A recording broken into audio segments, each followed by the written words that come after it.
Great habits. Ready to roll?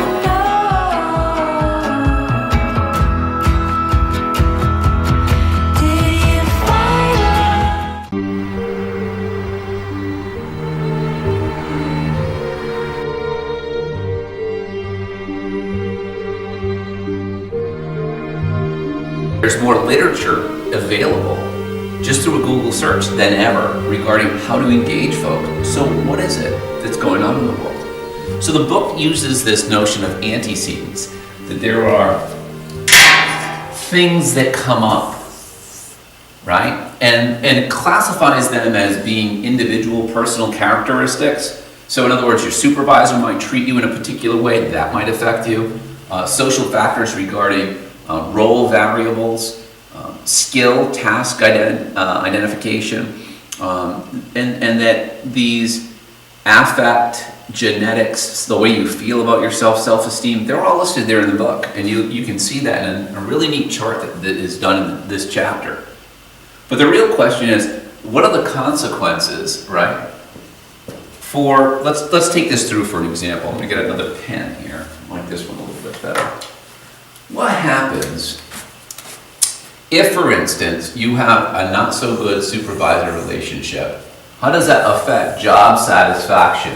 That is, your performance at a particular task.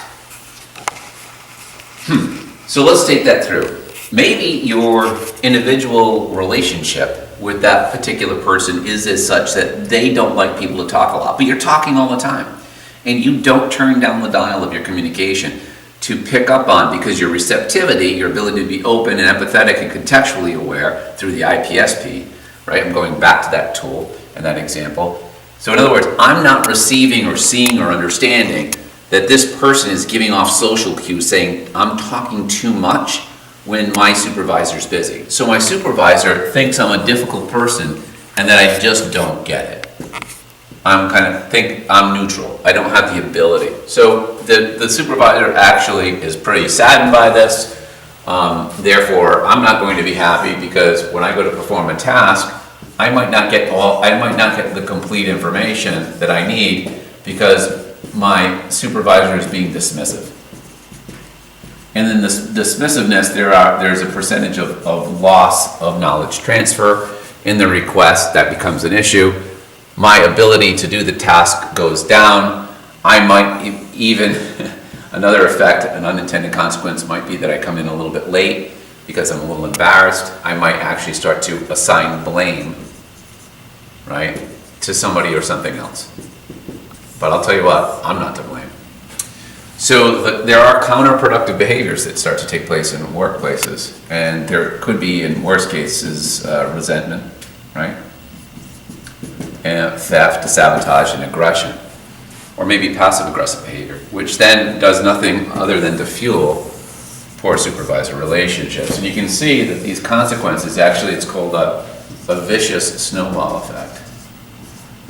Because unless we can have really good relational responsiveness and communication with one another, we end up losing our ability to be happy at work. And as the old saying goes, we might come for the job, but we leave because of the boss. So this week, I'm particularly interested in your ability to create a proposal. Your proposal is going to address the communication, the failure of communication at work. The failure of communications at work by both leaders, team members, followers, whatever you'd like to call somebody who's a member of a team, and how you might ensure that this loop of unclear communication, task failure, unclear communication due to the starting point that the person over communicates, over talks. So I'm unclear as a leader, that leads to lower percentage of information I need as a follower. If I'm a follower, leads to poor task performance, leads to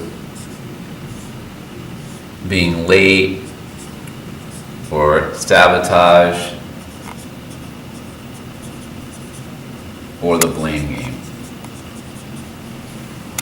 And we do not like the blame game at work. Rather, I'd like you to make your proposal inclusive in this concept, or you may even have the title of No More Unspoken Conversations. If you think I speak too much, you tell me, turn your communication down. If I think that I don't have what I need, I go back and I say, I know I speak too much, but I need clarity around this area.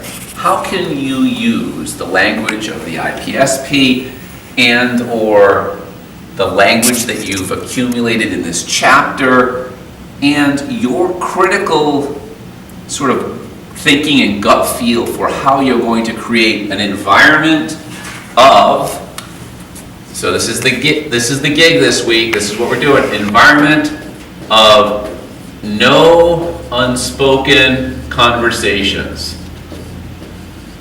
When I speak to Mike Tannenbaum of the Miami Dolphins, we talk about having no unspoken conversations, which means if it's difficult, we have the conversation with each other in our work and also with others that work with us. Because in doing so, we've created what Maslow called psychohygiene, a clear way of thinking and being in relationship to each other. So I'd like you to think about how you're going to make sure that you create in your next workplace or in your now workplace through this notion that I presented today in the example, I shouldn't say the notion, right? The example of an environment of no unspoken conversations. So that's your task for this week.